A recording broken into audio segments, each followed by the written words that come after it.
प्यारे बच्चों, आज हम लोग चर्चा करेंगे 1857 की क्रांति के बारे में कि 1857 की क्रांति में हमारे क्रांतिकारी असफल क्यों हो गए। 1857 की क्रांति हमें ये सीख देती है कि कोई भी कार्य यदि योजनाबद्ध तरीके से नहीं किया जाता है, सुनियोजित ढंग से नहीं किया जाता है, तो कहीं ना कहीं अपने कार्यों में असफल हो जाते हैं। तो 1857 की क्रांति हमको यह सीख देती है कि यदि कोई कार्य योजनाबद्ध तरीके से नहीं किया गया है तो उस कार्य में असफल हो जाएंगे। हमारे क्रांतिकारी क्रम से लड़ते गए और क्रम से हारते गए। क्रांतिकारियों ने एक डेट रखा था कि हम लोग क्रांति की शुरुआत 31 मई 1857 से करेंगे, लेकिन हमारे क्रांतिकारियों ने क्या किया कि 31 मई के पहले ही क्रांति की शुरुआत कर दिया और क्रांतिकारी हमारे तैयार भी नहीं हो पाए थे और क्रमशः क्रांतियां होती गई और क्रमशः हम लोग हमारे क्रांतिकारी उस अभियान में हारते गए। तो देखते हैं 1857 की क्रांति के प्रमुख बिंदु कि 1857 की क्रांति का स्वरूप क्या है। तो बात करते हैं कि 1857 की क्रांति का स्वरूप क्या है। स्वरूप कैसा स्वरूप था 1857 की क्रांति का। फिर हम बात करेंगे 1857 की क्रांति क्यों करना पड़ा, इसके कारण क्या है। कारण जानेंगे कि कौन कौन से कारण है जिनकी वजह से 1857 की क्रांति हमारे क्रांतिकारियों को करना पड़ा। फिर हम बात करेंगे कि इस क्रांति का प्रारंभ कहाँ से होता है, शुरुआत कहाँ से होती है। तो क्रांति के प्रारंभ कहाँ से होता है। फिर हम बात करेंगे क्रांति का विस्तार भारत में कहाँ तक फैला था। तो इस तरह भारत में हम विस्तार देखेंगे कि क्रांति का विस्तार भारत में किन किन क्षेत्रों में फैला था। इस क्रांति में हमारे क्रांतिकारी असफल हो गए। असफलता के कारण क्या थे। असफलता के कारण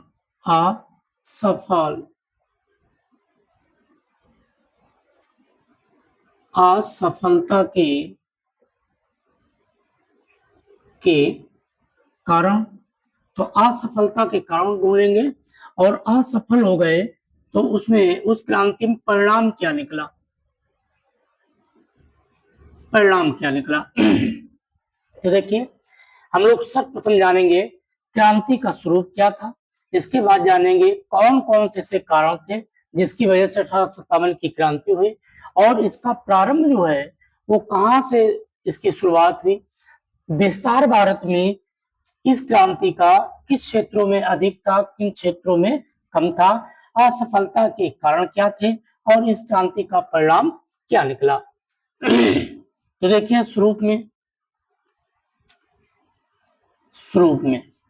1857 की क्रांति का स्वरूप जो था वो था क्रांति लाना।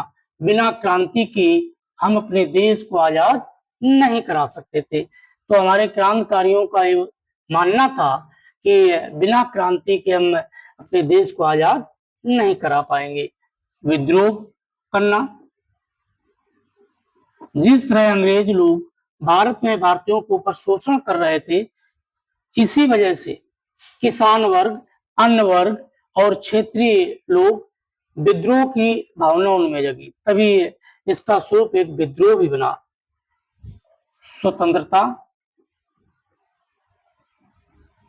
स्वतंत्रता और इस क्रांति का उद्देश्य था कि मुझे अपने देश को स्वतंत्र कराना है।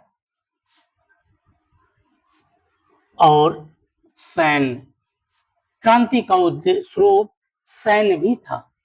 क्या था, सैन्य। तो स्वरूप में जाने क्रांति लाना, विद्रोह की भावना जगाना, देश की को स्वतंत्र कराना और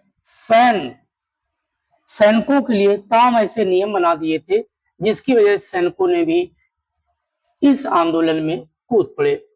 कारण, तो कारण में जाने सामाजिक कारण था, सामाजिक आर्थिक कारण था,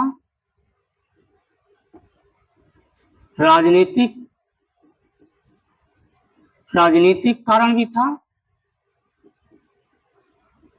धार्मिक धार्मिक कारण भी था, और मुख्य कारण जो था वो था चर्बी युक्त कारतूस।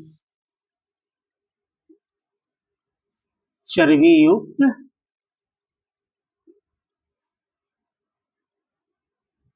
कारतूस। यदि बाई चांस आपसे प्रश्न पूछ दिया जाए कि 1857 की क्रांति का कारण क्या था, तो 1857 की क्रांति के ये सब कारण थे। सामाजिक कारण भी था, आर्थिक कारण भी था, राजनीतिक कारण भी था, धार्मिक कारण भी था, और चर्बीयुक्त कारतूस था। यदि इन कारणों में यदि पूछा जाए कि 1857 की क्रांति का मुख्य कारण क्या था, तो मुख्य कारण में आ जाएगा मुख्य कारण में आ जाएगा चर्बीयुक्त कारतूस। तो 1857 की क्रांति का मुख्य कारण था चर्बीयुक्त कारतूस, लेकिन अन्य भी कारण थे, सामाजिक कारण भी था, आर्थिक कारण भी था, राजनीतिक कारण भी था, और धार्मिक कारण था। अब इसके बारे में हम लोग एक्सप्लेन कर लेते हैं। सामाजिक कारण क्या था? सामाजिक कारण में था कि होटलों में, क्लबों में और संस्थानों में अंग्रेज लोग बोर्ड लगा देते थे, और उसमें लिखा होता था कि भारतीयों को और कुत्तों को प्रवेश वर्जित है। तो इस तरह हम भारतीयों को कुत्तों की समान उपमा दी गई, तो ये एक सामाजिक कारण बना। सामाजिक कारण में एक ये भी कारण था कि इन अंग्रेजों का उद्देश्य था कि भारतीयों को ईसाई बनाना, तो कहीं ना कहीं ये हमारे धर्म परिवर्तन करना चाह रहे थे, तो ये भी एक सामाजिक कारण बना।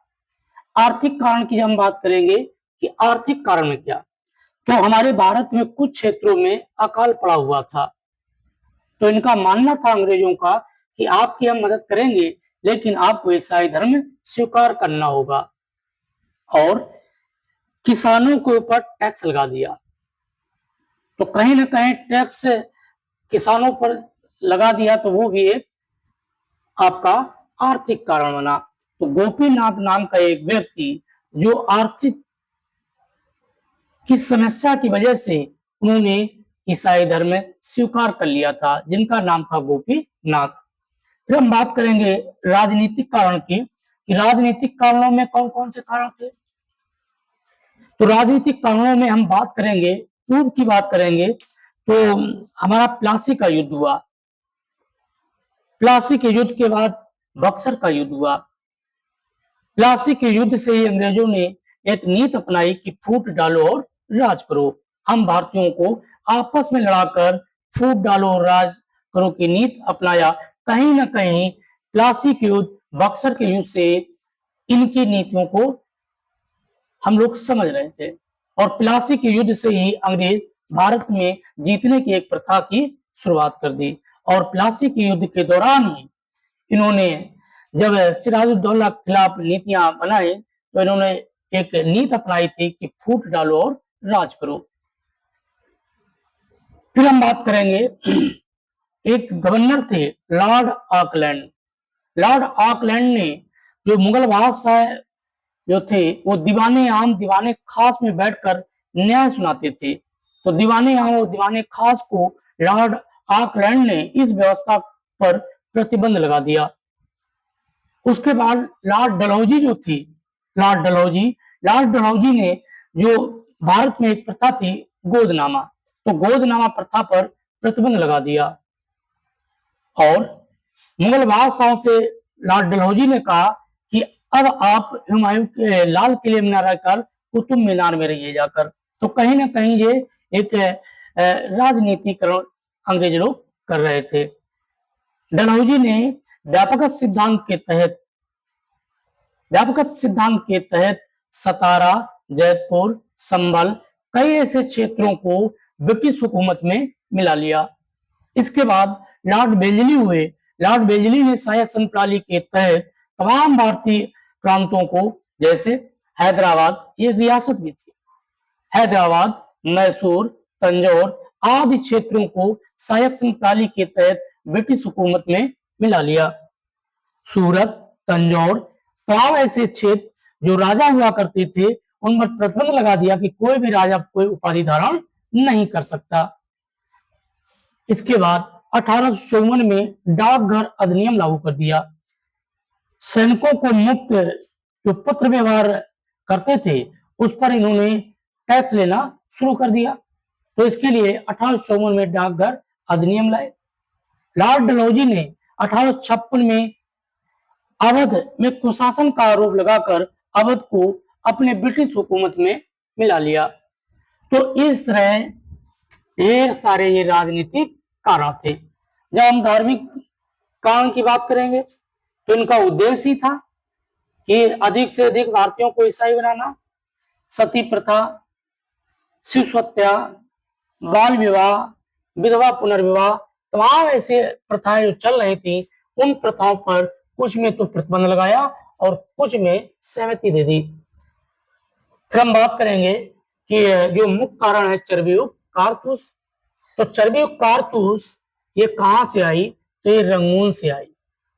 तो इस तरह चर्बीयुक्त कारतूस जो बनाई गई है वो कहां बनाई गई है? तो रंगून। रंगून का मतलब वर्मा। चर्बीयुक्त कारतूस बनी किससे थी? तो गाय और सुअर के मांस से, गाय और सुअर के मांस से बनाई गई ये कारतूस। तो हमारे सैनिक जो थे इस कारतूस को इस्तेमाल करने से मना कर दिया। तो कहीं ना कहीं ये सैनिकों का विद्रोह था कि हम चर्बीयुक्त कारतूस इस्तेमाल नहीं करेंगे, क्योंकि ये एक ऐसी कारतूस थी कि इसको मुंह से खोलना होता था। तो हिंदू धर्म के लिए गाय का मांस और सुअर का मांस लगाना निषेध है। तो इस तरह सैनिकों ने इस चर्बीयुक्त कारतूस को इस्तेमाल करने से मना कर दिया। जो एक पुरानी राइफल थी ब्राउन बैस के स्थान पर अंग्रेज लोग इनफील्ड राइफल लाए। इनफील्ड राइफल, और इसी इनफील्ड राइफल में ये चर्बीयुक्त कारतूस का इस्तेमाल होता था। तो इस तरह हमारे सैनिकों ने चर्बीयुक्त कारतूस इस्तेमाल करने से मना कर दिया। तो कहीं ना कहीं ये भी एक कारण बना।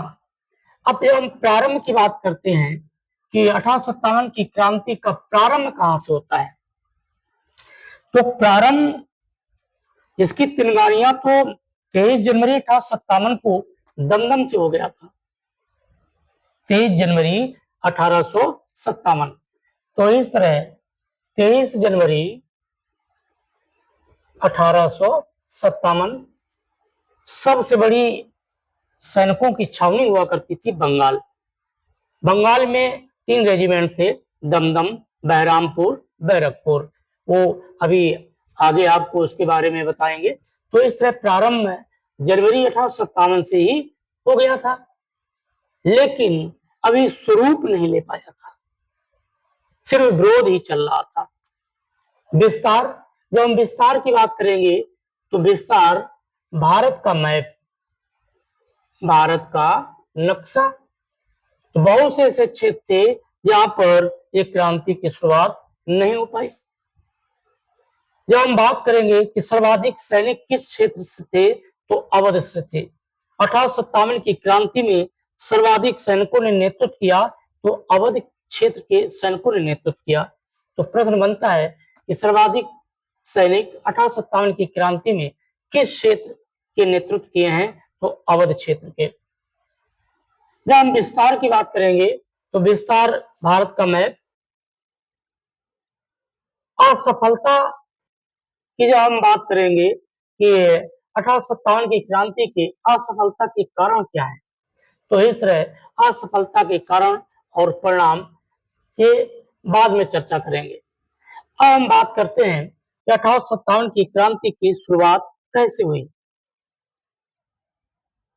इसके पहले हम ये बात करते हैं कि हमारे कुछ सामाजिक विचारक और कुछ इतिहासकारों का अपना मानना है कि 1857 की क्रांति किनकी किनकी वजह से हुई। इनके मत क्या हैं तो जानते हैं। इतिहासकारों के अनुसार 1857 की क्रांति में मत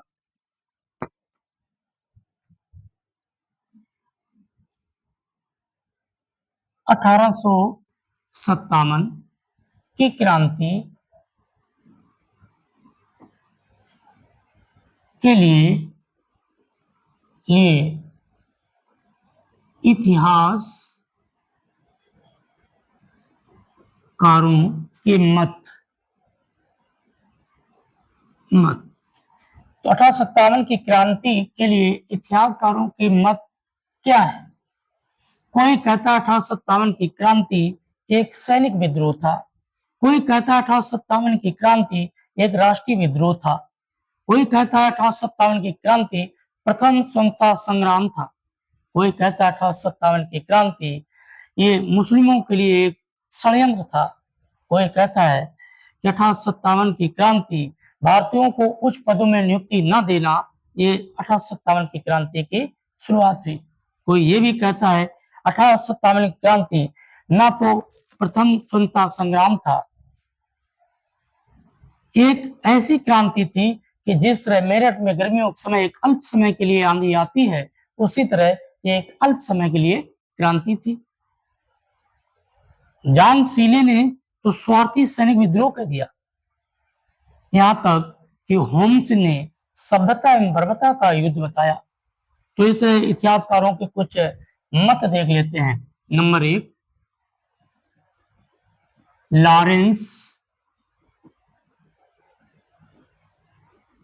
स्टनले। लॉरेंस स्टनले ने कहा कि 1857 की क्रांति सैनिक विद्रोह था। इन्होंने कहा कि 1857 की क्रांति सैनिक विद्रोह था, सैनिक विद्रोह था। तो सैनिक विद्रोह कौन कह रहा है तो स्टनले और लॉरेंस कह रहे हैं। इनके अनुसार इनका मानना 1857 की क्रांति ये सैनिकों का विद्रोह था। दूसरे जॉन सीले इन्होंने क्या कहा। जॉन सीले ने कहा कि 1857 की क्रांति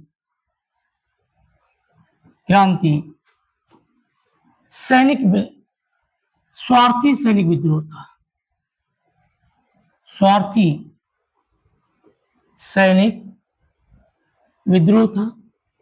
इस तरह इन्होंने क्यों कहा, इसलिए इन्होंने कहा कि यदि सैनिकों के जो पत्र व्यवहार घर में किया करते थे या टैक्स नहीं बढ़ाते या चर्बियों कारतूस नहीं होती तो ये क्रांति नहीं करते। ये अपने स्वार्थ की वजह से।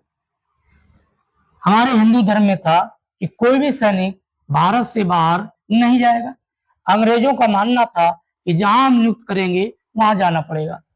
तो कहीं ना कहीं जॉन सीले ने कहा कि 1857 की क्रांति जो थी ये स्वार्थिक सैनिक विद्रोह था। सैनिक जो थे अपने स्वार्थ की वजह से विद्रोह किए। होम्स क्या कह रहे हैं। होम्स ने कहा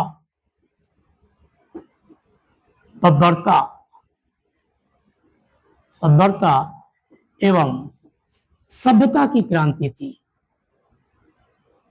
सभ्यता की क्रांति थी। इन्होंने इस वजह कहा कि हमारे कुछ समाज विचारक एक बिना खून बहावे की क्रांति कर रहे थे और कुछ हमारे क्रांतिकारी जो थे वो जिस तरह अंग्रेज व्यवहार कर रहे थे उसी तरह भारतीय क्रांतिकारी भी कर रहे थे। तो होम्स का मानना है कि बर्बरता एवं सभ्यता की क्रांति थी। पी रॉबर्ट्स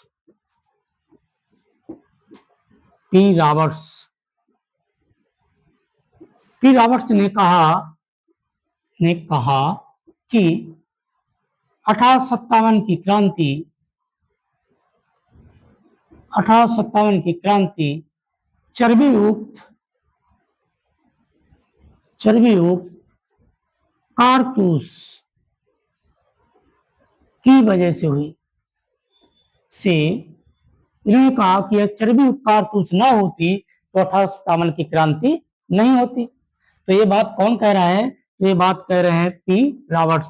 एग्जामों में ये बहुत पूछी जाती है। ये किसने कहा 1857 की क्रांति चर्बी युक्त कारतूस की वजह से हुई? तो कह रहे हैं P Roberts. BD Savarkar, BD Savarkar और अशोक मेहता। बीडी सावरकर और अशोक मेहता ने कहा कि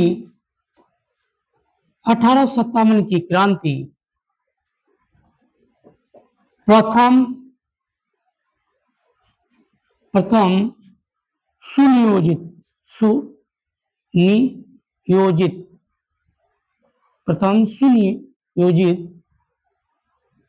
स्वतंत्रता संग्राम था। यह भी एग्जामों में कई बार पूछा गया है कि प्रथम सुनियोजित स्वतंत्रता संग्राम 1857 क्रांति को किसने कहा? तो वो थे आपके बीडी सावरकर। तो इस तरह बीडी सावरकर जो थे इस तरह का विचार रख रहे हैं।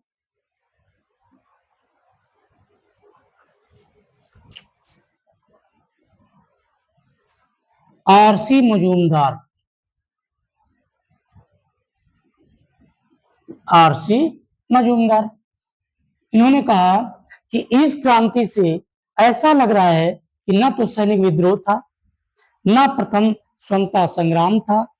एक ऐसी क्रांति थी कि जिस तरह गर्मियों में मेरठ में गर्मियों के समय अल्प समय के लिए आंधी आती है, उसी तरह ये अल्प समय के लिए क्रांति थी। ये बात कौन कह रहा है? तो आरसी मजूमदार, रमेश चंद्र मजूमदार ने कहा कि न सैनिक विद्रोह था, न प्रथम स्वतंत्रता संग्राम था। यह एक मेरठ में गर्मियों के समय अल्प समय के लिए आंधी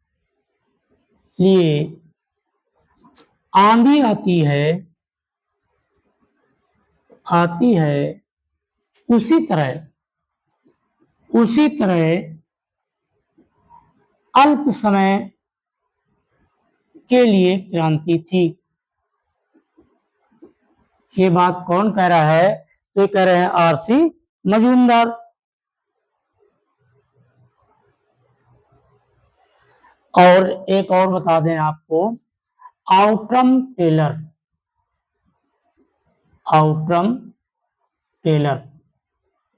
इसने कहा, इन्होंने कहा कि अंग्रेजों के विरुद्ध मुस्लिम षड्यंत्र था। अंग्रेजों के विरुद्ध, यह भी कई बार पूछा गया है, अंग्रेजों के विरुद्ध मुस्लिम षड्यंत्र था। ये कौन कह रहा है? तो आउट्रम टेलर। तो इन्हीं में जो भी 7 हमने ये बता दिए, और इन्हीं में किसी का एक विचारक पूछ दिया जाता है एग्जामों में। अब ढेर सारे विचारकों के अपने अपने कथन हैं। जैसे सर सैयद अहमद ने कहा कि भारतीयों को उच्च पदों में नियुक्ति न देना कहीं ना कहीं एक क्रांति की ओर इशारा करता है। आपके जो विश्वविद्यालय हैं, विश्वविद्यालयों ने कहा कि ये सैनिक विद्रोह था। इतिहासकार के थे, उन्होंने कहा कि ये बगावत का विद्रोह था, क्योंकि हमारे जो सैनिक थे उन्होंने कारतूस की वजह से बगावत किया, और जब बगावत किया तो अंग्रेजों ने उनको बर्खास्त कर दिया, और जब बर्खास्त कर दिया तो सैनिकों ने क्रांति की शुरुआत कर दी। तो इस तरह Lawrence, John Seeley, Holmes, P Roberts, B D. Savarkar, R C. Majumdar, Outram Taylor, इनके ये आपको याद करना है। आपको सुपर टेट में प्रश्न मिलेंगे, आपको आने वाली वैकेंसी एसबीआई की उसमें मिलेंगे, आपको उच्च प्राथमिक विद्यालय, उच्च प्राथमिक टेट में 60 नंबर की जो जीएस आती है, उस 60 में ये प्रश्न आपको मिलेंगे। और अन्य प्रतियोगी परीक्षाएं या पुलिस हो या एसआई हो या कोई भी अन्य प्रतियोगी परीक्षाएं हैं, उनमें ये विचारकों के एक कथन पूछे जाते हैं, आपको इनको पढ़ना है।